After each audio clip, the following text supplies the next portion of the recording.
Have you ever sat alone in the late afternoon? The house is quiet, but your mind isn't. You're in your familiar old chair, a cup of tea in your hand that's gone cold without you realizing, and thoughts begin to creep in like uninvited guests. What if things never get better? Why does my heart feel so heavy? Does anyone truly understand this feeling? In that moment, the silence no longer feels gentle. It presses against your chest like a storm with no shape. And if you've been through what I have, then you know.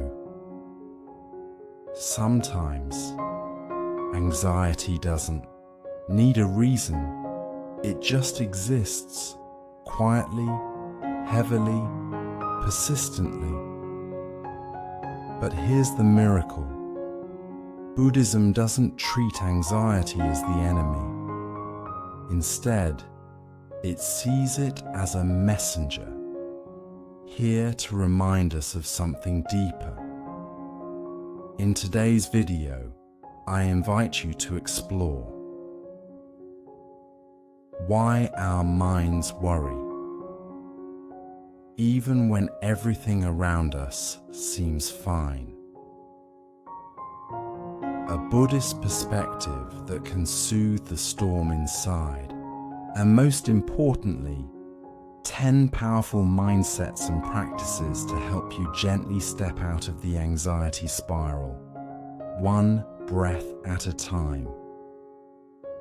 And if you're listening to this in the middle of an exhausting day, or in the quiet of a sleepless night, I just want you to know you're not alone. Let this video be a soft blanket, gently covering the places in you that have no name. And if any part of you longs for peace, stay with me until the very end of this video, because by the end, you'll come to realize you are not the anxiety.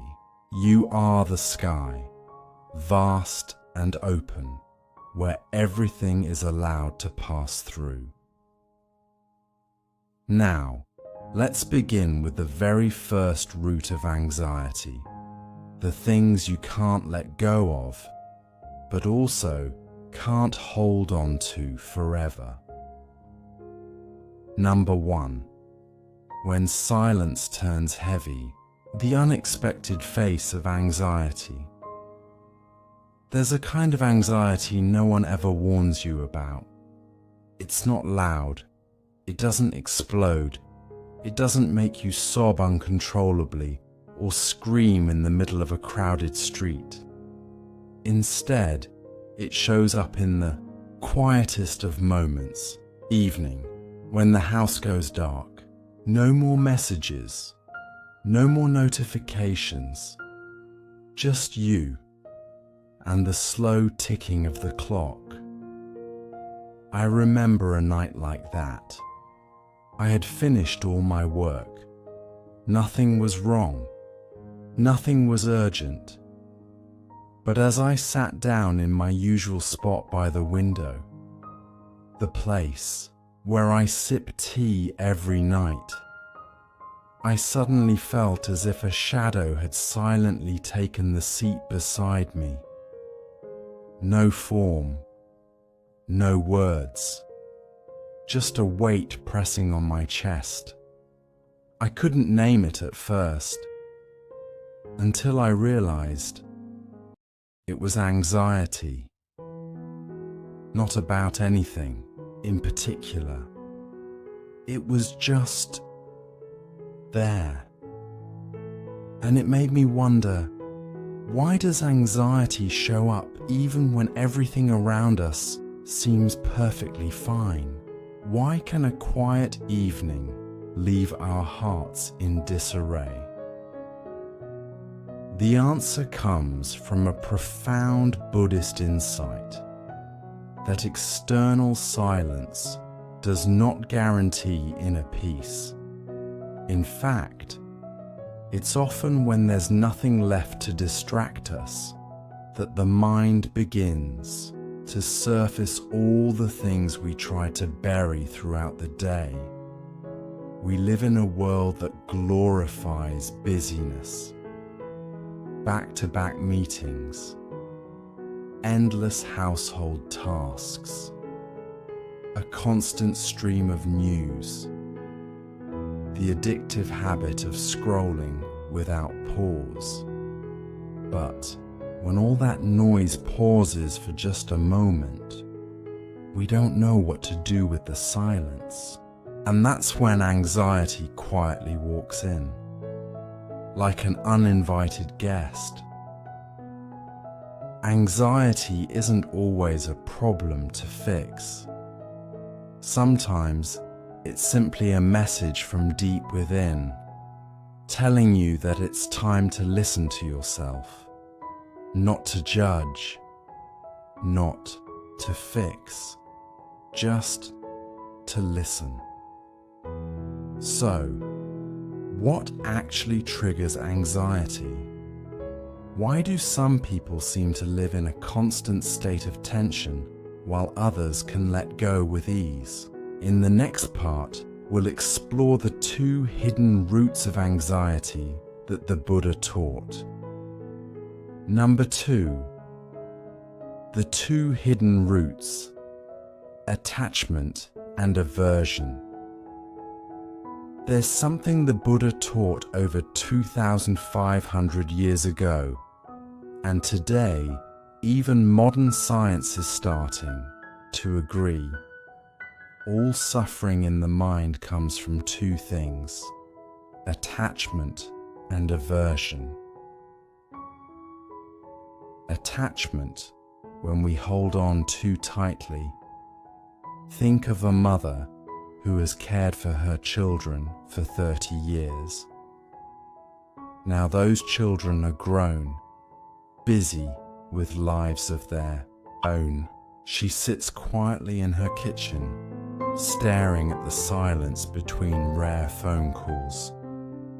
She knows they don't need her the way they used to, but deep down, she still doesn't want to let go. That is attachment, not out of selfishness, but out of love. We cling to routines, people, control, because we believe if we can just hold on, we'll be safe. Aversion, when we push things away. On the other hand, there are things we hate so much we just want them gone. Chronic back pain, a new wrinkle on the face, a deep loneliness that lingers, even when someone's beside us. We don't want these things to exist. We deny them, avoid them, cover them up, hoping if we ignore them long enough, they'll disappear. That is aversion. And the great irony, the more we resist, the more it persists. Attachment and aversion are like 2 ends of the same rope. One pulls to keep, the other pushes to reject. But both make us weary, because deep down, we're resisting a simple truth. Everything is impermanent. Change doesn't ask for our permission. The people we love will change. Our bodies will age. And sometimes, the life we once knew will no longer be the same. So when anxiety shows up, gently ask yourself, what am I trying to hold on to? What am I trying to push away?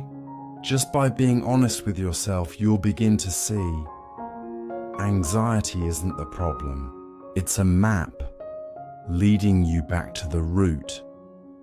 And once you've seen the root clearly, you'll need a key to stop getting trapped in the spiral of the mind. That key begins with a simple yet life-changing truth. This is just a thought. A thought is not you. It's not truth. And that is exactly what we'll explore in the next part. Number 3. It's just a thought. The first door to freedom. Have you ever felt this way? Everything seems fine. And then suddenly, a thought crashes in. What if I never get better? What if I disappoint everyone? What if life always stays this way? Just one single line, but it drops like a stone into the surface of your mind, sending ripple after ripple across your peace. From what seemed like a harmless question, anxiety begins to form, not from reality, but from the imagined world your mind just created. There's a truth the Buddha taught, as gentle as a breeze, yet powerful enough to change your life. This is just a thought. That's all. Not a prophecy, not an ultimate truth, not your destiny, just a passing cloud in the sky of your awareness. A woman in her 50s once shared this story with me. She was driving alone when a thought appeared. What if I lose my job? From there, a chain began. If I don't have income, I'll lose my house. If I lose my house, I'll have nowhere to go. What if no one needs me anymore? By the time she got home, she hadn't lost her job. She hadn't lost anything. But her body was trembling. Her heart was racing, as if she'd just survived a storm. Except the storm wasn't outside. It was in her mind. And it began with one thought she didn't recognize as just a thought. Thoughts are like visitors knocking at your door. Not everyone who knocks needs to be let in, and you certainly don't give every guest your bed and let them move in forever. The mind works the same way. You can acknowledge a thought without believing it. You can say, "Oh, I just had that thought. Thank you for showing up, but I don't need to keep you." Next time a negative thought appears, place your hand over your heart and whisper gently, "Thank you for reminding me, but I'm not going with you today. I choose to return to the present, where everything is still okay." Sometimes that single sentence can be the first door to freedom. And if you're now wondering, but how do I return to the present moment?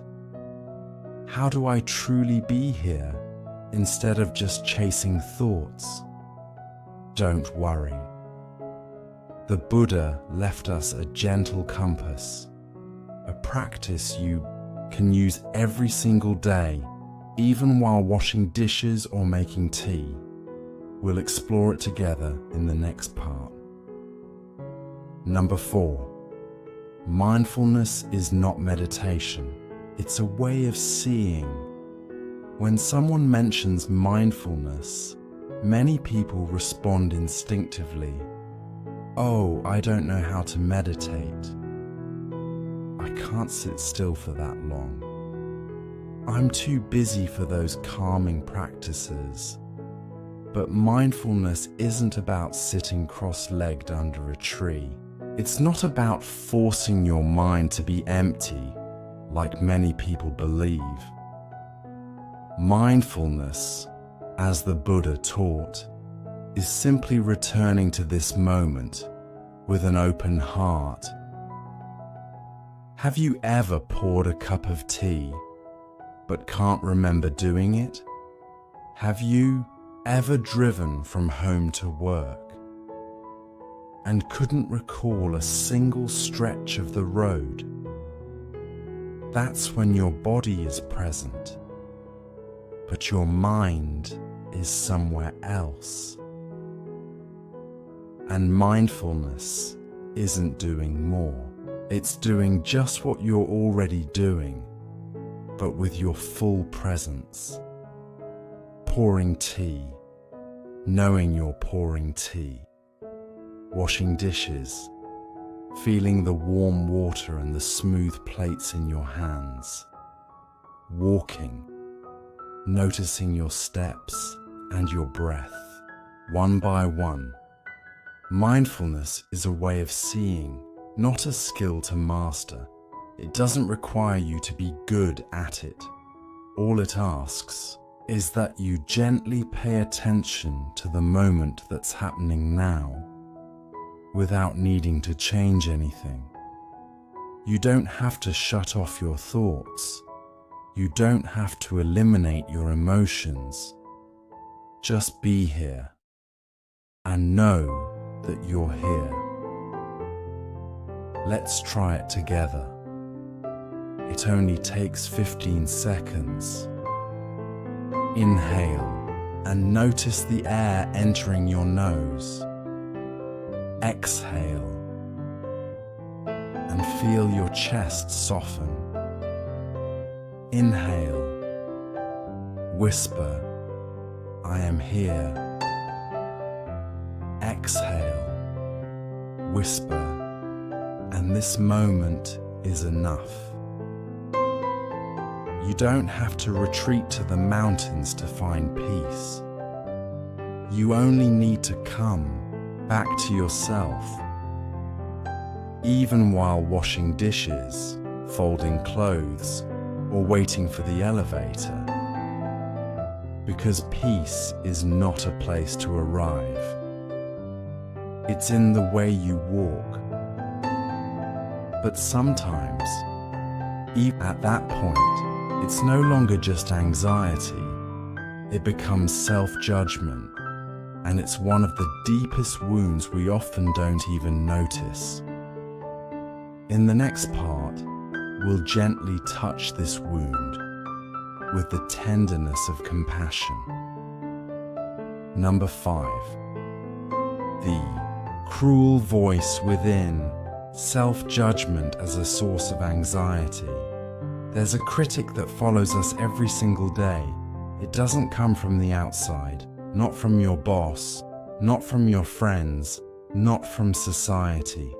It comes from within your own mind. A small but sharp voice, a quiet whisper, strong enough to crush your sense of self-worth. I'm useless. Why am I so weak? Others made it through. Why can't I? I once met a woman in her 60s. She lived alone after her husband passed, and her children moved away. She said, I'm no longer useful to anyone. I'm just a burden. No one had ever said that to her. No one blamed her. No one abandoned her. But she had drawn the harshest conclusion about herself. When anxiety shows up, the real suffering often doesn't come from the anxiety itself, but from how we judge ourselves for feeling anxious. I shouldn't feel like this. I'm terrible for not getting over it. I'm just weak. Emotions are like waves. They rise and fall. But when we turn against ourselves, we turn that wave into a wall. The Buddha never said, be stronger. He taught compassion for ourselves, a gentle kindness, like the way you'd comfort a frightened child. You too deserve love and kindness, just like anyone else in this world. The next time you feel heavy with self-judgment, try placing your hand over your chest and saying, "I know I'm hurting. I'm listening to myself. I don't need to be perfect to be worthy of love." You don't need anyone else to say it for you. You can be the first to embrace yourself. Healing doesn't begin with strength. It begins with gentleness toward the pain we usually try to hide. And sometimes, the deepest pain we carry comes from believing that the pain is who we are. I am an anxious person. I am broken. I am the problem. But according to the Buddha, there's a deeper truth. You are not your anxiety. You do not own it, and you are not defined by it. In the next part, we'll explore a powerful Buddhist insight, one that may forever shift how you see yourself. Number 6. This is not me. Understanding non-self. Anatta. There's something we all quietly do almost every day, and without realizing it, we define ourselves by things that are only temporary. When we're sad, we think, "I'm a weak person." When we fail, we say, "I'm a loser." When anxiety shows up, we whisper, "There's something wrong with me." But the Buddha taught, you are not your emotions. You are not your thoughts. You are not the anxiety that passed through your mind. In Buddhism, there's a profound concept called Anatta, non-self. It means there is no fixed, permanent, unchanging self. We are not what comes and goes. Thoughts, emotions, memories, even social roles, they all shift with time. And if something can change, then it cannot be your true essence. I once spoke with a retired man in his late 60s. For 40 years he was the financial provider for his family. But after he retired, he sank into silence. He told me, "I don't know who I am anymore. I have nothing left to offer." You see what happened? He had tied his entire sense of worth to his role as a worker, and when that role ended, he thought he had disappeared with it. But the truth is, roles may change, but a loving heart never loses its value. Even if he no longer worked, his presence still brought warmth to his family. 3 mantras of freedom. When anxiety or self-judgment shows up, try whispering these 3 sentences to yourself. This is not mine. This is not me. This is not who I truly am. Whatever emotion you're experiencing, it is not you. They are just waves on the surface of the lake, and you are the still water beneath, that quiet stillness. It never left you. It was only hidden beneath all the things you mistook for you. So how do we bring these healing truths into our daily lives? Not just when we meditate, but in those raw, ordinary moments, like waking up at 3 a.m., noticing your grey hairs in the mirror, or sitting alone in a room that feels too quiet. In the next part, you'll learn how to live these truths gently, naturally, like breathing. Number 7. The biology of anxiety. Your brain is not your fault. There's something few people tell you about anxiety. Sometimes it's not because you're weak. It's not because you overthink or can't manage emotions. Sometimes your brain is simply trying to protect you. Inside your brain is a small structure called the amygdala. It works like an alarm bell, detecting danger, real or imagined. When the amygdala senses a threat, a loud sound, a painful memory, or even a sharp comment, it triggers the fight or flight response. Your heart races, your hands go cold, your muscles tighten. It feels like something terrible is about to happen. Here's the tricky part.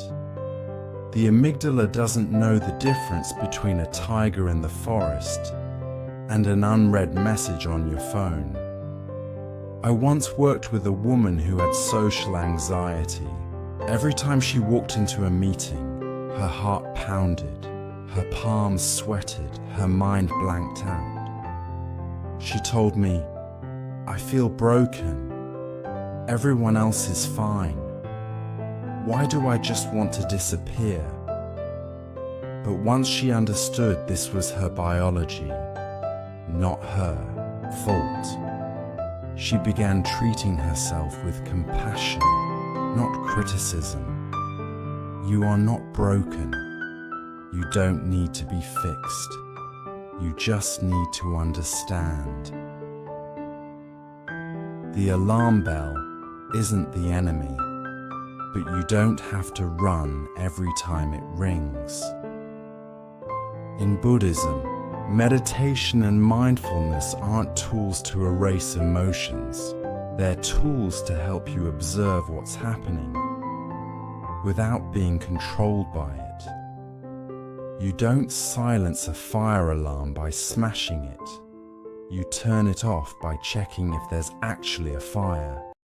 And now that you understand, your emotions aren't your fault. You don't need to control everything. You may be wondering, so what should I do when anxiety hits? The answer isn't in control, it's in gentle release. Because the more you fight it, the more it drains you. In the next part, we'll explore a paradox that might just set you free. The more you try to control, the more you suffer. Number 8. The trap of control. Why the more you fight, the more you suffer? We grow up in a world that teaches us, if you can control well enough, you won't have to suffer. Control your emotions, control others, control your plans, your future, even the unexpected. And when things don't go as planned, we feel like we've failed. I once met a very intelligent and successful man. He told me that whenever his daughter didn't call home on time, his heart would tighten. His mind would spiral toward the worst. Did something happen? Is she mad at me? Am I a bad father? He couldn't stand the feeling of uncertainty, so he tried to control everything, sending constant texts, over-planning their days, calling his family repeatedly. But the more he tried to control, the more anxious, disconnected, and exhausted he became. In Buddhism, there's a truth called impermanence, that everything is always changing. Nothing stays still forever. Much of our anxiety comes from trying to hold life still in a world that is always in motion. We try to control life, but we forget. Peace doesn't come from holding on. It comes from letting go. Imagine holding a handful of sand. The tighter you grip it, the more it slips through your fingers. But if you loosen your hand, the sand gently stays in your palm. Life is the same. The next time you feel like you're losing control, pause and whisper, "I don't need to control. I only need to be present." Everything is changing, and that's not a threat. Letting go doesn't mean giving up. It means trusting the flow. Choose just one thing you try to control every day: your schedule, a loved one, a recurring thought. And today, just for today, loosen your grip a little. You might be surprised to find life goes on, and so do you. And now that you've seen how gentle letting go can feel, you might ask, how do I keep this going in everyday life at 3 a.m., when my loved ones don't understand me, when aging makes my body ache? The answer isn't hidden in big moments. It lives in the small ones. Number 9. Micro moments of release. Where to practice. Letting go. Many people think letting go has to be something big, like quitting a job, ending a relationship, forgiving a deep old wound. But letting go isn't a grand act. It's a quiet habit, gentle, subtle, repeated in the most ordinary moments.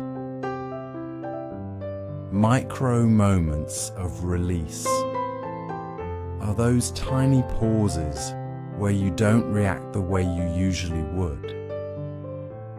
You don't need a meditation bell. You don't need a cushion. You just need to notice.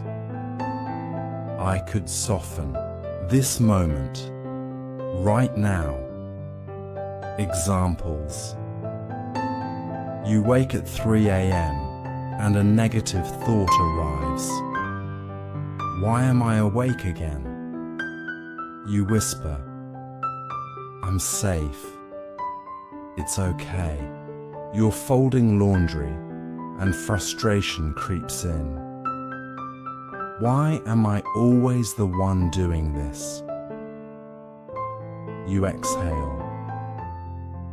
This is a moment to come back to myself. Your loved one hasn't replied in hours. Are they upset with me? You place a hand over your heart. I don't need to know right now. I let it be. You notice a new wrinkle in the mirror. You smile. Hello, age. Thank you for staying. You don't need to achieve enlightenment to feel lighter.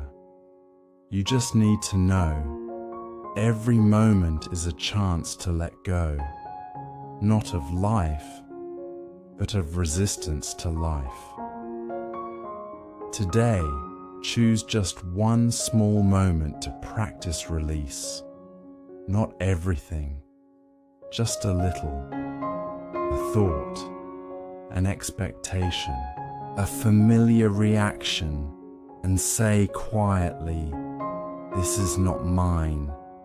This is not me. This is not who I truly am. And then exhale. And if you've made it all the way here with me, perhaps.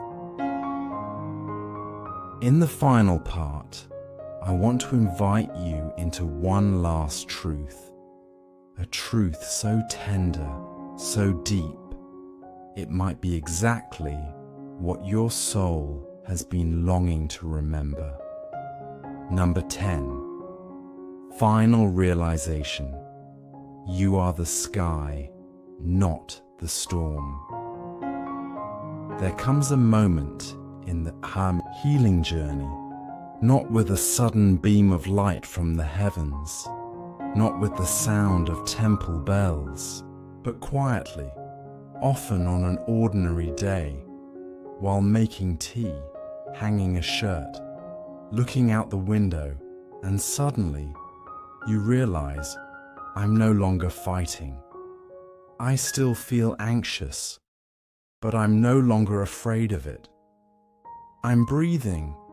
I'm still here. Anxiety is the storm, but you are the sky. The storm can shake the trees, make the rain fall, turn the sky dark. But no storm has ever destroyed the sky. You are not what is happening inside you.